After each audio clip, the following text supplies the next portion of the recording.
2 minute একটু সাইডে রাখেন। একটা মারেফাতের তথ্য বলবো। এটা কোরআন লই, এটা হাদিস লই, এটা তফসির লই। সব কথা ক্লিয়ার করে দিচ্ছি আগে। কালকে ফোনে বলবেন যে হাদিসটা কত নম্বর আছে দেখান না। এটা ফকিরি লাইনের কথা। ফকিরি লাইন বুঝেন তো? ওই যে যারা মাজার পার্টি আছে ওদের লাইনের কথা বলছি। এখানে আবার কিছু মজার জিনিস ঢুকে আছে, এই জন্য বলছি। আল্লাহ আত্মাকে তৈরি করলে, দেহলে আত্মাকে দিয়ে আত্মাকে বলছে ইয়া নাফসি মান আনা, হে আত্মা, হে আমার আত্মা, আমার গোলাম, আমি কে? তো আত্মা এত বদমাস, ও আল্লাহকে জবাব দিচ্ছে আনতা আনতা আনা আনা, তুই তুই আমি আমি। এটা মারেফতের তথ্যে বলছে। তো আল্লাহ বলছে এ ওকে জাহান্নামে দে। তো জাহান্নামে দিয়ে 1 বছর পর তুলছে, আবার ওইটা শুধাইছে, হে আত্মা তুই বল আমি কে? বলছে আনা আনা আত্মা আনতা আনতা, তুই তুই আমি আমি। 3বার এরকম জবাব দিয়েছে। আল্লাহকে আল্লাহ স্বীকার করছে না। আল্লাহ বলছে ওকে জাহান্নামে দে, কিন্তু খেতে দিস না। জাহান্নামের যে খাবারগুলো আছে, জাক্কুম, জারি, পিঁজ, রক্ত, গাসা, এগুলো দিস না। 1 বছর খেতে দেয়নি। তারপরে যখন তুলে ওকে জিজ্ঞেস করছে, ও শুকিয়ে গেছে, আল্লাহ জিজ্ঞেস করছে আমি কে রে? তখন বলছে আনতা রব্বি। না খাওয়ার পর আত্মা বলছে তুই আমার আল্লাহ। এবার ওর বুঝে এসেছে মারেফাতের তত্ত্ব। ফকিরিবিদরা বলছে যত না খেয়ে আত্মাকে কষ্ট দিবে তত আত্মা আল্লাহকে চিনবে। আর যদি পেট ভরে খাও তোমার দিমাগে তালা লেগে যাবে, আর তুমি বেহুশ বিলাসিতা হবে, মসজিদ মাদ্রাসার দরজা খুঁজে পাবে না, তুমি মাতাল হয়ে যাবে। এটা মারেফাতের তত্ত্ব বলছে আপনাদেরকে। আমি এতক্ষণ মারেফাত শোনালাম, এটা বুখারী মুসলিম নয়। তো আত্মাকে একমাত্র কন্ট্রোল করা যায় না খাওয়ার ভেতরে।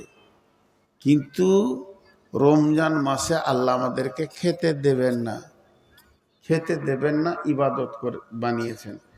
কিন্তু একটা কথা বলেন, আমাদের যে খরচা হয় 12 মাসে, রমজান মাসে বেশি না কম? বেশি। তার মানে ধোঁকায় পড়ে রমজানে বেশি খায়। কেন? ফজরের সময় একদম আপার লেভেল, এত ডাম্পারের মতো লোড করেছে, ভাত খেয়েছে, ভাতের পরে আবার সুজি, তারপরে চা, খেতে খেতে এমন চোয়া ঢেকুর উঠছে। ফজরের নামাজটা পরে শুরু, উঠবে বেলা 11টায়, তখনও লোড কমে নাই। আসরে যখন নামাজ হয়ে গেল তখনও পেটের চাপ যেছে না, ওভারলোড করেছে। আর এই যে 2 ঘন্টা একটু ভোগ লেগেছে আসর থেকে মাগরিব, মাগরিবের পর যখনই গোডাউনের তালা খুলে গেছে, তো মেশিনের মতো চলছে, এত চলছে খা খা খা। এদের মেশিন চলতে চলতে ওভারলোড চলছে, খরচা বেশি চলছে। হালাকে রমজান মাসে খরচা কম করো, রমজান মাসে সব দিক থেকে রোজাকে তুমি পালন করো। আল্লাহ তাবারাক ওয়া তাআলা বলছেন, আল্লাহকে আমি বলছি আল্লাহ আমি খেলে কি আপনার বিগড়ে যায়, আমি না খেলে কি আপনার লাভ হয়? আল্লাহ তার উত্তরে বলছেন ইয়া আইয়ুহাল্লাযীনা আমানু কুতিবা আলাইকুমুস সিয়ামু কামা কুতিবা আলাল্লাযীনা মিন ক্বাবলিকুম। হে ঈমানদারেরা, আমি তোমাদের উপরে রমজানের রোজাকে ফরজ করে দিলাম যেমন তোমাদের পূর্বপুরুষের উপরে করেছি।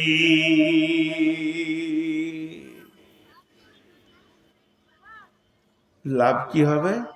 লাভ আমার লয়, লাভ তোর। লাভ আমার লয়, লাভ তোর। ইট ভাটা দেখেছেন? ইটের ভাটা, ধ্যান দিয়ে শুনে নেই উদাহরণটা। মিস্ত্রি কোদাল নিয়ে চলে গেছে, ট্রাক্টরে মাটি লোড করা আছে। এই উদাহরণে গোটা আয়াতটা বুঝে চলে আসবে। মেরেছে কোপ কোদালে করে, তো মাটি বলছে আমাকে কোপাইলি কেন ভাই, আমাকে তো লাগছে। কোপ মারলে তো আমাকে লাগছে, তুই যে কোপাছিস কেন? তোর কোপ দেওয়ার উদ্দেশ্য কি? তো মিস্ত্রি জবাবে মাটিকে বলছে, চুপ করে থাক, দাম তোরই বাড়বে, দাম তোরই বাড়বে। তারপরে খানিক বালু দিয়ে 2-4 বালতি পানি দিয়ে এবার লাত মারতে শুরু করেছে। হাজি, লাত মারলে দাম বাড়ে না কমে? এখন যদি কেউ উঠে আমার মুখে একটা লাত মেরে দেয়, ওকে যখন লাতের উপরে লাত চালাচ্ছে, ও তখন বলছে, এত লাত খাবি কেন? আমি গরু চুরি করেছি নাকি? বলে, চুপ কর, তোর দাম বাড়াইছি। আমার লাতের যে কি দাম তুই বুঝবি, চুপ কর। মাটি ঠিক মতো হয়ে গেল, ফরমাতে ভরে আবার 2টা কিল বা থাপ্পড় মেরে দিলে, বলে এখনো কি রাগ মিটিনি? বলে, চুপ কর, দাম আমার লয়, দাম তোর বাড়ছে। সুন্দর করে রোদে দিয়েছে, প্রখর রোদ যখন পড়েছে, পিপাসা ইটের ভিতরটা ফেটে গেছে। ইট বলছে, মিস্ত্রি ভাই, ভরা দুপুরে কঠিন রোদে আমি রয়েছি, সামান্য পানি কি পাবো না? মিস্ত্রি বলছে, পানি 1 গিলাস তো দূরের কথা, একটা ফোঁটাও দিব না, যত শুকাবি তত দাম বাড়বি। এরপরে শুকিয়ে গেল, এখনো রাগ মিটেনি। মিস্ত্রি ইটগুলোকে নিয়ে ভাটিতে চড়াচ্ছে, পাশে কালো কয়লা চলে এসেছে। কয়লাকে যখন ইট দেখেছে, তখন মিস্ত্রিকে বলছে, ভাই, এমন একজনের সঙ্গে আমাকে রাখছো, ও নিজে চলবে, আমাকে জ্বালাবে, এটা কেমন করে মানা যায়? মিস্ত্রি বলছে, ভালো করে পুরবি তো বেশি দাম হবে 1 নম্বর, আর যদি আর একটু কম পুরিস তো 2 নম্বরে চলে যাবি, তার থেকে কম পড়লে 3 নম্বরে যাবি, না পড়লে ভেঙে গেলে ছালট হয়ে রোডের ধারে পড়ে থাকবি, কোনো পাকা জায়গায় যাবি না। শহরের সঙ্গে আগুনটাকে বরদাস্ত করেলে যখন ওকে পুরানো হলো, মাল 1 নম্বর বেরিয়ে এসেছে, সুন্দর পড়েছে, ক্রিকেট বের হয়ে এসেছে, মিস্ত্রি এসেছে, ইঞ্জিনিয়ার সঙ্গে এসেছে, বলছে এটাই মসজিদের কাজে লাগবে, এইটাই মাদ্রাসার কাজে লাগবে, এইটা স্টেশন হবে, কলেজ হবে, এই ইটটা এত দামি, এছাড়া অন্য ইট লাগানো যাবে না। ইট তখন বলছে, প্রথম আমি বুঝিনি, কোপ খেয়েছি, লাত খেয়ে, আগুনে পুড়ে আজকে আমি হয়েছি মসজিদের দেওয়াল। আমি সারা জীবন তেলাওয়াত শুনছি, অতএব কঠিন জায়গা দিয়ে পেরিয়েছে, বিরাট সম্মানের জায়গা পেয়েছি। আল্লাহ বলছে, বান্দারে, তোকে আমি খেতে দিই না, তোকে আমি পান করতে দিই না, যেটা তোর মহারানা দিয়ে আমি, যাকে তুই হালাল করে এনেছিস, ওই মেয়েটার গায়ে হাত দিতে দিই না। তার মানে তোকে আমি প্রেম আগুনে জ্বালিয়ে রেখেছি। ধৈর্য ধরে নে, যেদিন তোর রোজা শেষ হবে, তোর নাম কি হবে? লাআল্লাকুম তাত্তাকুন, তোকে আমি মুত্তাকি বানাচ্ছি, যাতে করে তুই মুত্তাকি হয়ে যাবি। রোজা এমন একটা ফরমা, যে ঢুকবে সেই মুত্তাকি। এর জন্য আগে মুত্তাকির কথা 8 ঘন্টা বলে নিলাম। মুত্তাকিরা হাসতে হাসতে জান্নাতে যাবে, মুত্তাকিরা ফার্স্ট ক্লাস জান্নাতে যাবে, মুত্তাকিরা গুনাহ থেকে বেঁচে যাবে, মুত্তাকিরা তো বড় সফলতা পাবে, এটা আল্লাহ কোরআনে বলেছেন। মুত্তাকিদের ওপরে কেউ সফলতা পাবে না। আর আল্লাহ চাইছে, আমার বাপ যেমন চেয়েছিল যে আমার ছেলেটা মৌলবি হোক, কমসে কম ইমামতি নামাজটা তো পড়াতে পারবে, এটা চেয়েছিল, আমার বাপের মেহনত আমি হয়েছি, তেমনি ওই রকম আল্লাহ চাইছে আমাদেরকে যে আমার গোলামগুলো মুত্তাকি হয়ে যাক। তার মানে যত জন রোজা রাখবে তত জন মুত্তাকি।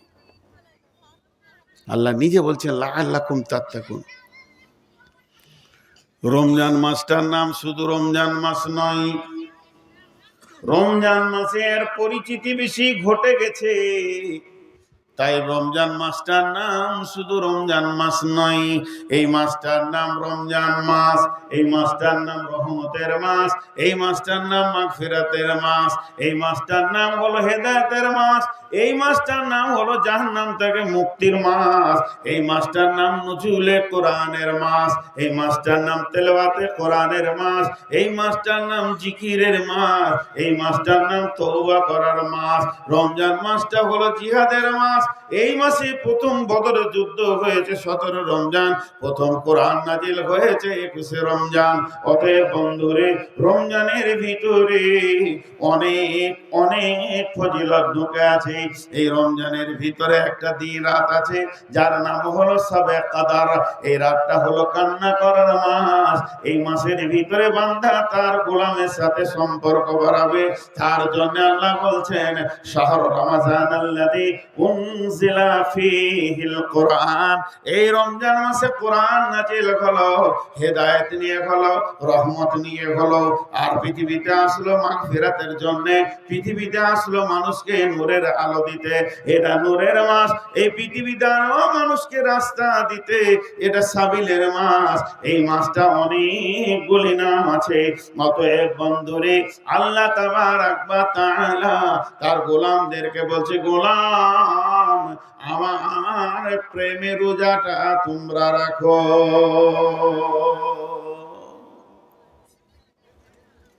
জি, আমরা সবাই রোজা রাখবো ইনশাআল্লাহ। রোজা তো অনেক ফজিলত আছে হাজি। এই যেমন এখানে 5টা ধরেন প্রাইজ আছে, একটা একটা করে ছেলেকে ডাক্তার প্রাইজগুলো নিয়ে যাও। একজনকে বলে এটা তোমার প্রাইজ, এটা তোমার প্রাইজ, আর কাউকে বলছে এটা তোমার প্রাইজ। এভাবে প্রাইজ দিতে রয়েছে। আল্লাহ তাবারাক ওয়া তাআলা বলছেন, يقول الله عز وجل كل عمل ابن آدم له إلا الصيام فهو لي وأنا أجزي به إنما يترك طعامه وشرابه। হাদিসে কুরসির মধ্যে আল্লাহ তাবারাক ওয়া তাআলা বলছেন, সারা পৃথিবীর ইবনে আদম যত আমল করে নিজের জন্য করে, আমাকে রাজি করার জন্য করে, কিন্তু শুধুমাত্র সিয়াম, ইল্লা সিয়াম, রোজা একটা এমন ইবাদত যতজন রোজা রাখে আমার জন্যই রাখে। তারা যে খাওয়া ছেড়েছে সেটা আমার জন্যে, তারা পান করা ছেড়েছে আমার জন্যে, দিনে বিবিকে ব্যবহার করে না সেটা আমার জন্যে।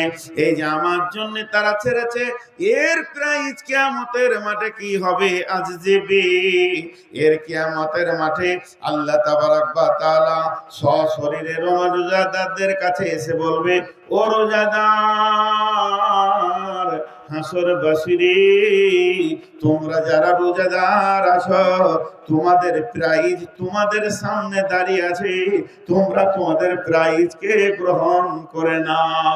ওদের প্রাইজ হচ্ছে স্বয়ং আল্লাহ।